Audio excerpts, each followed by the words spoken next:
Hello everyone, स्वागत करता हूँ अपने यूट्यूब चैनल की ओर से। तो जैसे कि हम लोग पिछले वीडियो में सीखे थे, केमिकल बॉन्डिंग का 2 वीडियो ऑलरेडी मैंने बना रखा है, जिसमें एक वीडियो में हम लोग बताए थे, उसमें ट्रिकी से हम लोग 5 क्वेश्चन को सॉल्व किए थे, और दूसरा वीडियो में हम लोग PYQ किए थे, प्रीवियस ईयर क्वेश्चन 2010 से 2021 तक किए थे।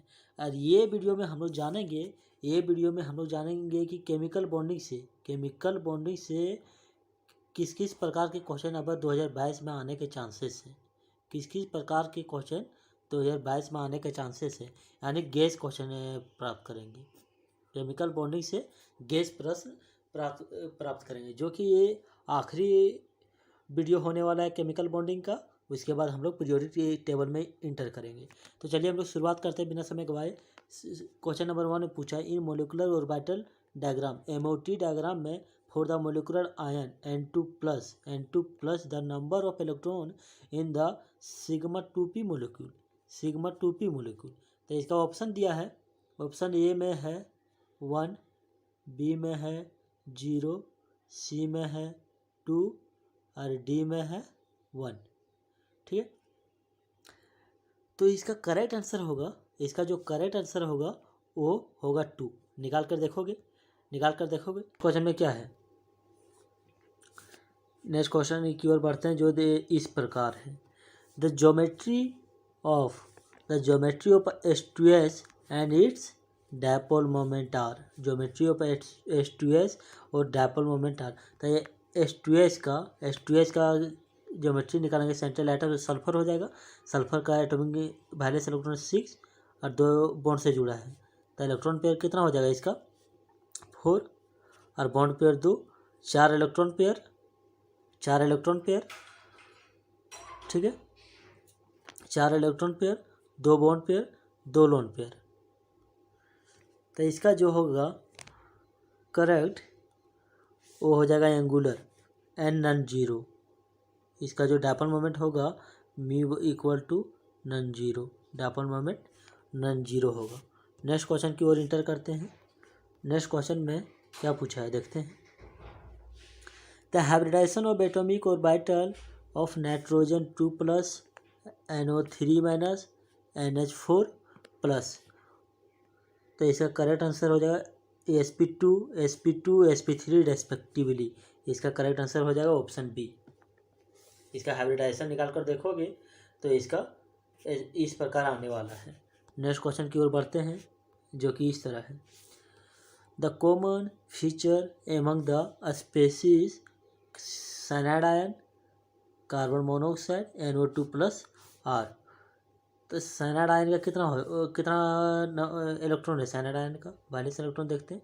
साइनाइड आयन कार्बन का कितना हो गया, कार्बन का इलेक्ट्रॉन कितना 6, कार्बन का इलेक्ट्रॉन 6, नाइट्रोजन का 7 और 1 इलेक्ट्रॉन प्राप्त किया, यानी 14 इलेक्ट्रॉन स्पेसीज ये है। फिर कार्बन मोनोऑक्साइड देखते हैं। कार्बन का 6, ऑक्सीजन का 8, 14 इलेक्ट्रॉन स्पेसीज। नाइट्रोजन प्लस का भी निकालेंगे तो इसका 14 इलेक्ट्रॉन स्पेसीज, यानी number of valence electron same है।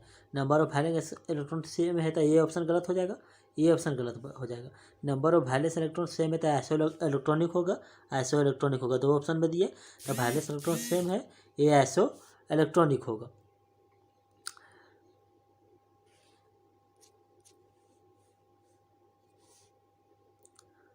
तो आइसो इलेक्ट्रॉनिक होगा, वैलेंस इलेक्ट्रॉन सेम है तो आइसो इलेक्ट्रॉनिक होगा।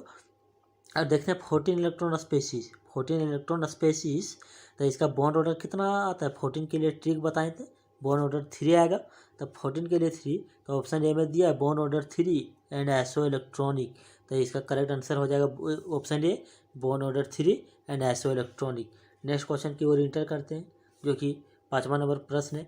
तो इसमें पूछा है, among the following the molecule having highest dipole moment. एक हिंट इसमें है, यदि यहाँ हाईएस्ट की जगह लिस्ट रहता तो इसका करेक्ट आंसर ये होता। लिस्ट का डायपोल मोमेंट ये है, तो हाईएस्ट इसका ये हो जाएगा।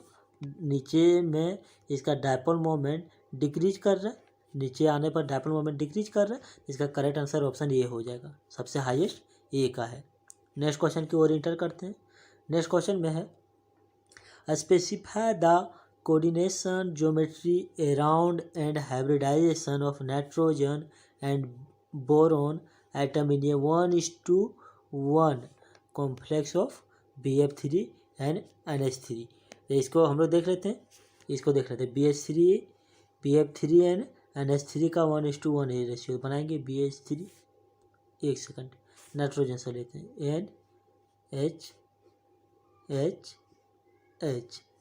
नाइट्रोजन का जो लोन पेयर है, नाइट्रोजन का जो लोन पेयर है, ये बोरॉन लेकर के अपना ऑक्टेट पूरा कर लेते हैं। BF3।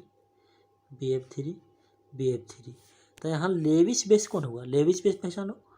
लेविस बेस उसको कहते हैं जो इलेक्ट्रॉन को डोनेट करता है, वो लेविस बेस। तो लेविस बेस यहाँ हो गया नाइट्रोजन, लेविस बेस हो गया नाइट्रोजन, और यहाँ BF3 हो गया लेविस एसिड। तो यहाँ क्या पूछा है, नेक्स्ट में देखते हैं क्या पूछा है। यहाँ पूछा है specify the coordination geometry around and hybridization of nitrogen and boron in 1:1 ratio. Boron in 1:1 ratio. तो बॉन्ड बनने के बाद BF3 और NH3 के बॉन्ड बनने के बाद, BH3 और NH3 के बॉन्ड बनने के बाद, BH3 और NH3 के बॉन्ड बनने के बाद कितना इलेक्ट्रॉन है देखते हैं। बॉन्ड बनने के बाद इसमें 4 बॉन्ड बन रहा है। बॉन्ड बनने के बाद कितना है कार्बन के पास 4, 1 2 3 4, और बोरॉन के पास 4, 1 2 3 4। यानी बोरॉन का भी टेट्राहेड्रल और sp3 हाइब्रिडाइजेशन, नाइट्रोजन का भी टेट्राहेड्रल और sp3 हाइब्रिडाइजेशन।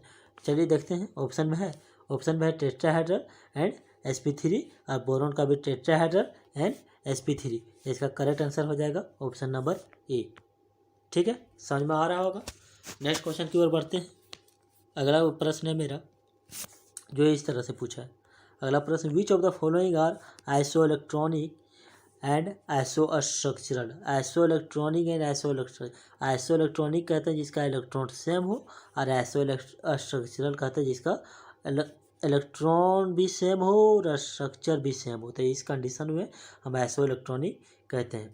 तो इसका करेक्ट आंसर हो जाएगा NO3 minus NCO3, nitrate ion and carbonate ion. इसका निकाल कर देखोगे तो इसका स्ट्रक्चर सेम आएगा। और आइसोइलेक्ट्रॉनिक कैसे सेम है, नाइट्रोजन का 7, ऑक्सीजन का कितना आरती है 24, 3 ऑक्सीजन है, एगो लिया, कितना हो गया 25 32। ऐसा जब ऑक्सीजन कार्बोनेट आयन का देखते हैं, तो कार्बोनेट आयन का देखते हैं इस तरह से है।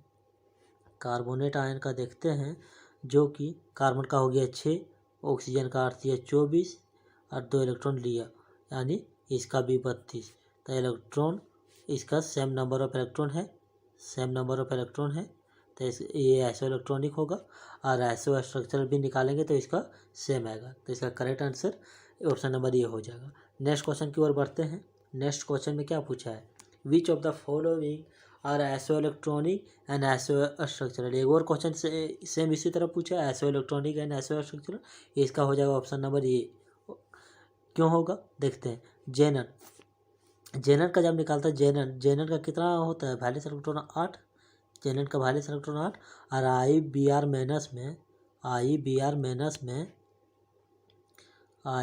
माइनस में ऑक्सीजन, IBr माइनस में I का वैलेंस इलेक्ट्रॉन होता है 7 होता है वैलेंस इलेक्ट्रॉन, और एक माइनस यहाँ इलेक्ट्रॉन एक लिया था, इसका भी वैलेंस इलेक्ट्रॉन 1। तो यानी आयोडीन भी जेनन के जैसा बिहेव कर रहा है। यहाँ आयोडीन भी जेनन के जैसा बिहेव कर रहा था, इसका same number, option number D इसका करेक्ट आंसर हो जाएगा, आइसोइलेक्ट्रॉनिक एंड आइसोस्ट्रक्चरल। नेक्स्ट क्वेश्चन की ओर इंटर करते हैं हम लोग। अगला प्रश्न क्या है, अगला प्रश्न पूछा है which of the following is a polar molecule. तो पोलर मोलिक्यूल क्या है भाई, पोलर मोलिक्यूल उसे कहते हैं जिसका डायपोल मोमेंट 0 के बराबर नहीं हो। पोलर मोलिक्यूल इसको कहते हैं जिसका डायपोल मोमेंट 0 के बराबर नहीं हो, उसको हम पोलर मोलिक्यूल कहते हैं। तो इसका जब देखेंगे तो तीनों का जो डायपोल मोमेंट होगा वो 0 आएगा। ये तीनों का डायपोल मोमेंट 0 आएगा। तो 0 जिसका डायपोल मोमेंट है वो नॉन पोलर, 0 जिसका डायपोल मोमेंट वो नॉन पोलर। तो BF3 का डायपोल मोमेंट 0 नहीं है, तो ये हो जाएगा मेरा पोलर मॉलिक्यूल। नेक्स्ट क्वेश्चन की ओर बढ़ते हैं। अगला प्रश्न क्या है? अगला प्रश्न पूछा है JnF2 मतलब xenon fluoride is a structural with xenon fluoride structural किसका है? तो ये प्रश्न पिछले में हम लोग किए हैं। पिछला प्रश्न में जेनएन का वैलेंस इलेक्ट्रॉन होता है 8, ठीक है। और इसमें देखेंगे, यहाँ देखेंगे आयोडीन Cl माइनस में, तो आयोडीन का वैलेंस इलेक्ट्रॉन जो होता है 7 और 1 माइनस का चलते इसका वैलेंस इलेक्ट्रॉन कितना हो जाएगा 8। तो ये भी जेनएन के जैसा बिहेव कर रहा है, तो इसका करेक्ट आंसर हो जाएगा ऑप्शन नंबर बी, यानी आयोडीन क्लोराइड। नेक्स्ट क्वेश्चन की ओर बढ़ते हैं। नेक्स्ट प्रश्न है bond order of 1.5 is shown by.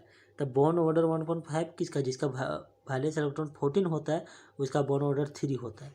तो जिसका 15 उसका बॉन्ड ऑर्डर होता है 2.5 और जिसका 16 उसका बॉन्ड ऑर्डर होता है 2 और जिसका 17 उसका बॉन्ड ऑर्डर होता है 1.5। इसी तरह पीछे चलेंगे तो 13 जिसका उसका 2.5 और जिसका बॉन्ड ऑर्डर 12 जिसका इलेक्ट्रॉन 12 उसका बॉन्ड ऑर्डर 2 और जिसका वैलेंस इलेक्ट्रॉन 11 जिसका इलेक्ट्रॉन 11 उसका बॉन्ड ऑर्डर 1.5। तो इसमें ऑप्शन में देखेंगे जिसका इलेक्ट्रॉन या तो 11 टोटल हो गया या तो 17 आएगा, तो उसी का बॉन्ड ऑर्डर मेरा 1.5 होगा।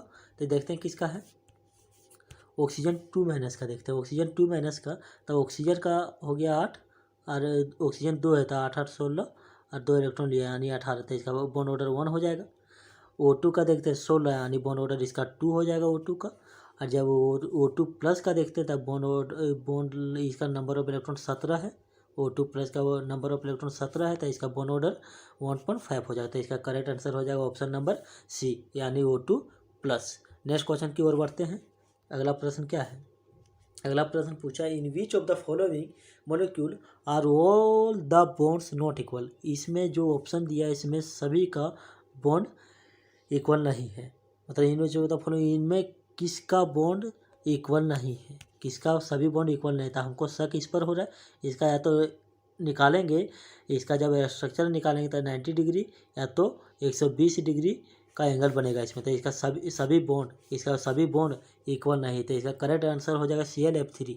नेक्स्ट प्रश्न की ओर बढ़ते हैं।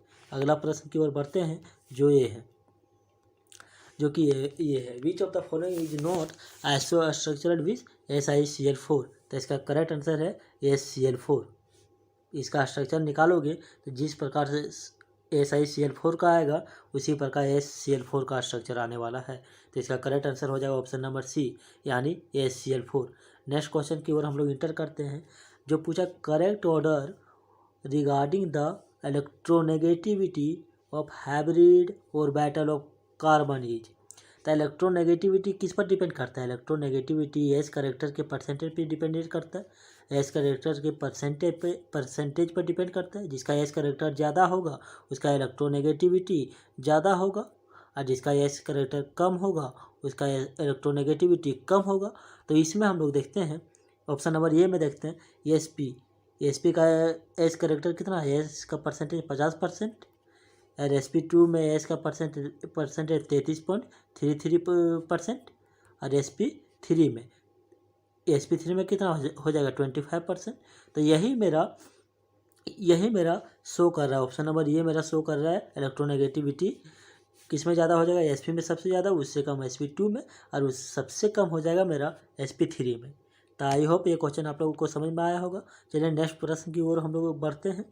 यदि वीडियो समझ में आ रहा है भाई तो कमेंट कर दो, कमेंट करके बताएं कि वीडियो आप लोगों को समझ में आ रहा है या नहीं, या वीडियो में कोई परेशानी हो रहा है तो हमको कमेंट करके बताएं कि क्या परेशानी हो रहा है। चलिए आगे प्रश्न हम लोग बढ़ते हैं। आगे प्रश्न की ओर हम लोग बढ़ते हैं, जो है which of the following with have a permanent dipole moment. Permanent dipole moment कहने का मतलब ये सब ऑप्शन में क्या है जिसका डायपोल मोमेंट 0 नहीं होगा। परमानेंट डायपोल मोमेंट मतलब क्या होगा? 0 नहीं होगा तो कुछ नंबर होगा, डायपोल मोमेंट 0 नहीं होगा तो कुछ होगा।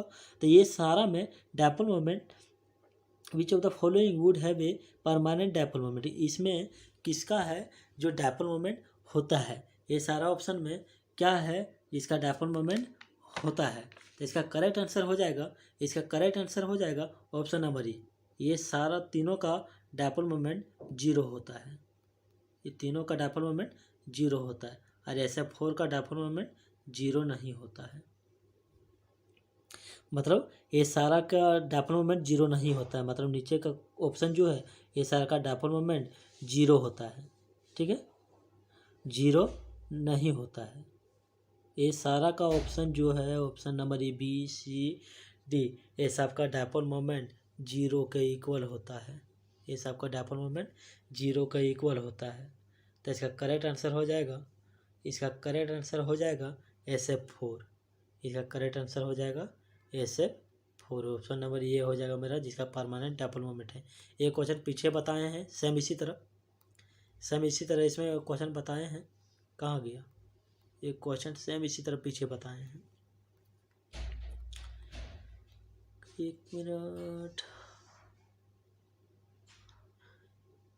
ये क्वेश्चन में हम बताए थे कि पोलर मोलिक्यूल, यहाँ पोलर मोलिक्यूल पूछा था। पोलर मोलिक्यूल में क्या होता है, जिसका डायपोल मोमेंट 0 नहीं होगा। तो इसका डायपोल मोमेंट 0, इसका डायपोल मोमेंट 0, इसका डायपोल मोमेंट 0।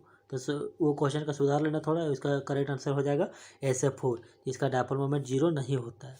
पोलर मोलिक्यूल उसे कहते हैं जिसका डायपोल मोमेंट 0 नहीं होता है। तो इसका करेक्ट आंसर SF4 होगा। नेक्स्ट प्रश्न की ओर हम लोग बढ़ते हैं। अगला प्रश्न कहाँ, यहाँ तक हो गया था, ये भी हो गया था। एक प्रश्न, अगला प्रश्न है, which of the following is electron deficient molecule. इसमें कौन है जो इलेक्ट्रॉन डिफिशिएंट मोलिक्यूल होता है? ये नज़र आ रहा है BH3। ये BH3 है, बेचारा BH3 यही से बना है B2H6। तो इसका इलेक्ट्रॉन डिफिशिएंट किसका होगा? B2H6 का। नेक्स्ट अगला प्रश्न की ओर हम लोग बढ़ते हैं। जो पूछा है, इन ये regular octahedral molecule MX6 the number of XMX bond at 180 degree. ये काफ़ी इंपॉर्टेंट क्वेश्चन है। MX ऑक्टाहेड्रल कॉम्प्लेक्स के लिए कैसा होता है? ऑक्टाहेड्रल मोलिक्यूल ऐसा होता है, X ऑक्टाहेड्रल के लिए MX, यहाँ MX, ये ऐसा MX ऐसा है। तो यहाँ पूछा है 180 डिग्रीज बॉन्ड 180 डिग्री। तो ये देखो, ये बॉन्ड 180 डिग्री हो जाएगा, ये बॉन्ड 180 डिग्री एक, ठीक है, ये बॉन्ड 180 डिग्री, ये यहाँ से 180 डिग्री हो जाएगा, और एक मेरा ये हो गया, ये हो गया, और एक मेरा ये हो जाएगा ये। यानी टोटल 3 XMX बॉन्ड ऐसा है जिसका बॉन्ड 180 डिग्री है। टोटल इसका टोटल ऑप्शन हो जाएगा इसका 3, यानी option number B is a correct answer. Next question की ओर बढ़ते हैं। जो इसमें पूछा है, in which of the following the bond angle is maximum. तो ऑप्शन नंबर A में जब बॉन्ड एंगल निकालेंगे तो इसका बॉन्ड एंगल आएगा 180 डिग्री। बाकी ये सब तीनों का बॉन्ड एंगल इसकी तुलना में कम होगा। तो सबसे ज़्यादा बॉन्ड एंगल किसका हो जाएगा? Option number A, general fluoride and IF2-। अगला प्रश्न की ओर बढ़ते हैं, जो कि इस प्रकार है, which of the following molecule is planar. इनमें से कौन सा मोलिक्यूल जो है प्लेनर है? बेचारा BF3। इसका ही स्ट्रक्चर जब निकालेंगे तो मेरा प्लेनर आएगा, ठीक है, इसका ये स्ट्रक्चर निकालेंगे तो हम लोग प्लेनर आएगा। चलिए, वो प्रश्न मेरा आखिरी प्रश्न था। एक कुछ इसमें ऑफर चल रहा है वो बता दूं।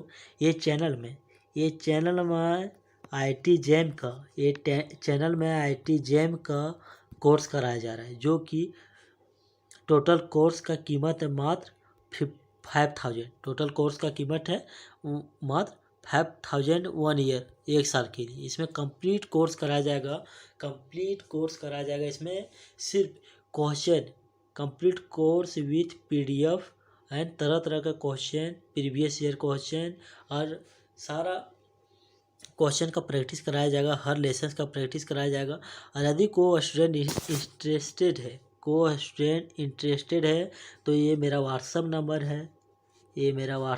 है, इसमें कांटेक्ट करें। कोई स्टूडेंट यदि पढ़ने में इंटरेस्ट रखता हो तो इसमें कांटेक्ट करें, हम उसको डेली क्लास, पर्सनली क्लास करवाते हैं। पर्सनली क्लास IIT JAM का करवाएंगे। और यदि कोई स्टूडेंट तैयारी करने के लिए सक्षम हो तो इसको तरह तरह का क्वेश्चन रेगुलर बताया जाएगा। और यदि आप इस चैनल में नए हैं तो चैनल से जुड़ लें और इस चैनल में रेगुलर जो वीडियो बन रहा है, रेगुलर जो वीडियो अपलोड हो रहा है, वो चैनल में अपलोड हो रहा है, वो वीडियो को देखें और अपना IIT JAM का कोर्स को पूरा करें। Thank you so much.